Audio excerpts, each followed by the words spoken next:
ایسی سچویشن ہے کہ آپ اپنے جسم کو نہیں ہلا پا رہے اور آپ سن بھی رہے ہیں اور جان بھی رہے ہیں. سوچیں وہ کیا کیفیت ہوگی جب کہا جائے گا کہ اس میت کو اٹھاؤ جلدی کرو مغرب ہونے والی, اور آپ you are listening everything. اللہ جانے کیا معاملات ہوں گے, لیکن پھر وہ ڈال رہے ہیں. اور قبر کی پہلی رات, اللہ یہ آپ سوچتے ہو نا تو آپ کانپنے لگ جاتے اس پہ نا چیخنا چلانا بھی ہے اس روح کا, اس روح کا. اگر تو بری ہے نا چیخے گا چلائے گا کہ کہاں لے کے جا رہے مجھے. میں اور زندہ ہوں. یار ایک بات جس سے بڑا ڈر لگتا ہے نا وہ یہ کہ چاہے آپ بہت زیادہ نیک اعمال کرنے والے ہیں, فرما بردار انسان تھے اپنی زندگی میں, چاہے آپ ایک نافرمان ایک کافر شخص تھے, قبر کی پہلی رات میں منکر اور نکیر آپ کے پاس ایک ہی صورت میں آتے ہیں جو ان کی اصل صورت ہے, جو کہ بہت بھیانک ہے. The kind of dark setup we have right now, if you imagine, if we shut off this light right now, pitch black darkness, اور اس میں جو احادیث میں ان کی حیت آئی ہے نا, ان کی جو اپیرنس آئی ہے منکر اور نکیر کی, they don't listen to anyone. ٹھیک ہے, ان کی آنکھیں بہت بڑے بڑے دیگچوں کی طرح ہیں, حدیث کے الفاظ ہیں, اور ان کے دانت جو ہے وہ سینگوں کی طرح بڑے بڑے ہیں, اور ان کی آواز جو ہے وہ گرج کی طرح ہے, بجلی کی گرج جو ہے نا. اس میں وہ سوال پوچھیں گے من ربو کا ما دینو کا من نبیو کا, اس آواز میں, اس گرج میں, جب آج کل جب یہ گرجتی ہے 6 feet under جی, اور یہ آج کل جب گرجتی ہے تو ہم بھی, although ہماری کیا ایج ہے, ہم بڑے ہیں, بچے تھے تب تو ہم بھاگتے تھے اپنے پیرنٹس کی طرف, ابھی بھی ہم ڈر جاتے ہیں تھوڑے سے, ہمارے دل لرز جاتے ہیں. تو وہ اس پچ بلیک ڈارکنیس میں اس آواز کے ساتھ, اس نیلی آنکھوں کے ساتھ, ایسا لگتا ہے کہ کوئی ہارر سین ہے, لیکن دس از ریالٹی. یہ اس شخص کے پاس حدیث میں آتا ہے کہ اپنے دانت زمین میں گھسا کر زمین اکھیڑتے ہوئے اس کے پاس آئیں گے. بالکل. Can you imagine this? یہ کسی نافرمان شخص کا نہیں ذکر ہو رہا, ہر بندے کا ذکر ہو رہا. حضرت عائشہ رضی اللہ عنہا نے جب یہ سنا تو وہ بڑا زیادہ نا, شی بیکیم ویری سیڈ. تو انہوں نے اس چیز کا ذکر نا اللہ کے نبی صلی اللہ علیہ وسلم کے ساتھ کیا. تو انہوں نے پھر اللہ کے نبی صلی اللہ علیہ وسلم نے دلاسا دیا کہ جو شخص اللہ تعالیٰ کا فرما بردار ہوگا اور اس نے ساری زندگی ان چیزوں سے دور رہا ہوگا, تو اللہ تعالیٰ اس کے لیے بڑی آسانی والا معاملہ کریں گے, اور اس پہ وہ ڈر والی کیفیت نہیں طاری ہوگی. اللہ الذین آمنوا بالقول الثابت فی الحیاۃ الدنیا والآخرہ. اللہ اکبر, استقامت دیں گے. لیکن جو کافر ہوگا نا شخص, جو اللہ کا نافرمان ہوگا, جو فاسق فاجر ہوگا, آپ سوچنے کی یہ بات ہے کہ اس شخص کے ساتھ کیا ہوگا. ہم کسی صحیح مطلب لین میں بھی جا رہے ہوں, ہمیں ٹریفک والا روک دے تو وہاں ہم کام جاتے ہیں, حالانکہ سب کچھ ہوتا ہے, صحیح بھی جا رہے ہوتے ہیں, تو انسان اس روب کے معاملے میں اتنا پریشان ہو جاتا ہے کہ یار پتہ نہیں میرا وہ لائسنس تو نہیں رہ گیا, میرا آئی ڈی کارڈ تو نہیں, حالانکہ سب کچھ ہوتا ہے, اور وہیں بندہ کہتے ہیں. اور اس میں آپ 6 feet انڈر ہو, آپ کا کوئی ایگزٹ نہیں ہے, کوئی لائٹ نہیں ہے, اور you can not move, no contacts, no nothing. میں سمجھتا ہوں کہ نا انسان کو دل سے بیٹھ کے نا, خاص کر ہماری جو یوتھ ہے ان کو بیٹھ کے سوچنا چاہیے, سوچتے رہنا چاہیے کہ نا بعض اوقات نا ہم نا زبانی چیزیں بہت کہہ رہے ہوتے ہیں, زبانی نماز, اور ہمارا یوتھ کا المیہ میں بہت سارے ایسے لوگوں کو بھی جانتا ہوں کہ جو بہت دینی گھرانوں سے ہیں اور نماز بھی پڑھتے ہیں اور حافظ بھی ہیں, لیکن پھر بھی ان کے دل میں یہ چیزیں, کیونکہ فتنے کا دور ایسا ہے. تو اس خاص مہینے میں میں سمجھتا ہوں کہ نا ہمیں نا واقعی تھوڑی دیر نا بیٹھ کے, سب سے پہلے تو یہ انسٹاگرام اور فیس بک ہے نا, ان کو تو ڈیلیٹ ہی کر دیں, ٹھیک ہے.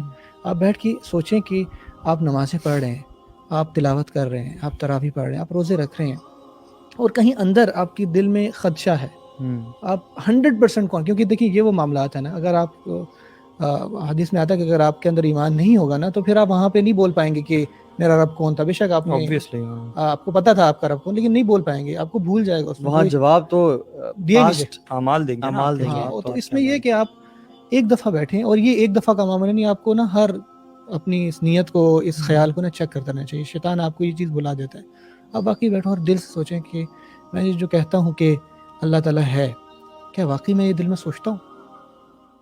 جو میں کہتا ہوں کہ رسول صلی اللہ علیہ وسلم ہمارے نبی ہیں, کیا یہ واقعی میرے دل, جو میں کہتا ہوں کہ اللہ تعالیٰ کا کلام ہے, کیا یہ واقعی میرے دل میں 100% یہ یقین ہے کہ یہ جو کتاب ہے اس کے حروف جو ہیں یہ اوپر سے آئے ہیں؟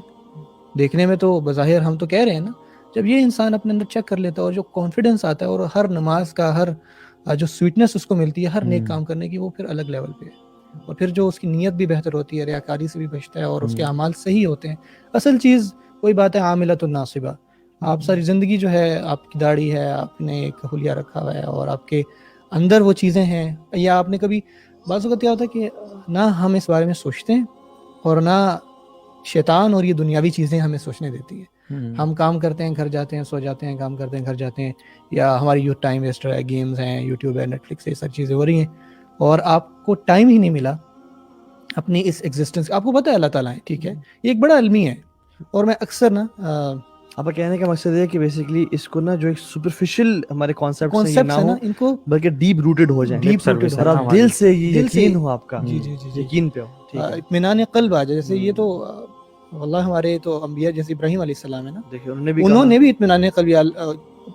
حیرانی کی بات ہے سبحان اللہ, قرآن مجید میں جو نمرود کا واقعہ ہے نا, جس میں اس نے کہا کہ میں مردہ کو زندہ کرتا ہوں, تو وہ ایک قیدی لے آیا, اس کو کہا کہ تم آزاد ہو, اور ایک آزاد شخص کو قتل کر دیا. تو ابراہیم علیہ السلام نے کہا یہ کیا, تو انہوں نے کہا کہ ٹھیک ہے میرا رب سورج کو مشرق سے لاتا ہے تو مغرب سے. تو اس آیات کے فوراً بعد نا وہ واقعہ ہے جہاں پہ ابراہیم علیہ السلام کہتے ہیں کہ کیف تحیی الموتى ارنی کیف سبحان اللہ, فوراً باتیں آیتیں آپ کو ملیں گی کہ ابراہیم علیہ السلام وہاں پہ کرنے کے بعد ان کو فیس کرنے کے بعد اللہ تعالیٰ سے پوچھتے ہیں, تو اللہ تعالیٰ پوچھتے ہیں کہ اللہ تؤمن اولم تؤمن اللہ تؤمن, تو کہتے ہیں کہ صرف اس لیے کہ میرے دل میں اطمینان آ جائے. تو ہمارا جب اللہ تعالیٰ سے کنیکشن ہوگا نا, تو یہ کوئی انہوں نے بہت ایسا سوال نہیں پوچھ لیا کہ جس سے آپ کو ناراض ہو جائے. تو اصل بات ہے اطمینان قلب. تو انہوں نے کہا ٹھیک ہے, جب پرندے لائیں ان کو ذبح کریں, پہاڑوں ان کو بلائیں, اور یہ سارا واقعہ ہے. تو اطمینان قلب جو ہے نا, جب یہ ہماری یوتھ میں آ جائے گا, ہم میں آ جائے گا نا, تو ہر کام, ہر چیز پر عمل کرنا بھی آسان ہو جائے گا. اور سب ہماری مطلب یقین کی کمی ہے, یقین, ہمیں علم تو ہے مگر یقین نہیں ہے. یقین نہیں ہے. اصل گیم ساری یہی ہے. یار علم بھی میں سمجھتا ہوں سپرفیشل ہے, ہمیں صرف یہ پتا ہے کہ ڈیتھ آئے گی.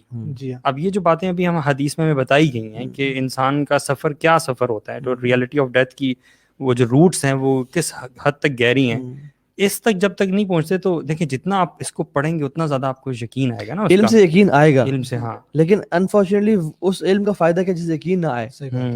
ہم کچھ لوگوں تو علم ہی نہیں ہے نا, ان کو تو یقین آئے گا ہی نہیں, اور کچھ لوگوں کو علم بھی ہے لیکن اس بات کو نا وہ انٹرنلائز اور ڈیپ روٹڈ اپنے اندر نا, وہ جس کے ان کے نا کانشیس اور سب کانشیس میں ایک ہی بات ہو جائے کہ واقعتاً میں نے دنیا سے جانا ہے, اور اس کا لائف اسٹائل ہی پھر بدل جائے گا میرے خیال میں. کیونکہ جو شخص یہ یقین کر لینا کہ میں نے مرنا ہے, شاید آج رات یا کل رات, وہ شاید زمین پہ قبضہ نہ کرے, وہ بہنوں کو حق نہ مارے, وہ اپنا کسی پہ ظلم اور ذاتی پیسے کمانے کے لیے کہ یار میں اس کو دھوکہ دے کما لوں, وہ نہ کمائے, کیونکہ اسے پتہ ہے میں نے کل قبر میں جانا, اور قبر میں تو نہ تو کرنسی کام آتے نہ فیملی کام آتی ہے.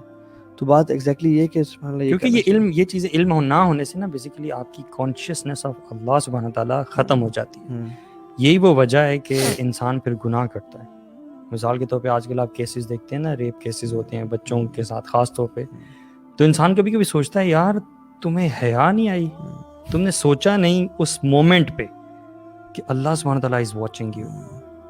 وہ کانشیسنیس نہیں ہے, اور وہ کانشیسنیس اسی لیے نہیں ہے کہ علم ہی نہیں ہے. وہ علم ہے تو یقین نہیں, اور علم جن لوگوں کو ہے اس کا یقین نہیں. یقین آ جائے تو میں سمجھتا ہوں کہ بہت ساری مسئلے جو ہے نا وہ ختم ہو جائیں.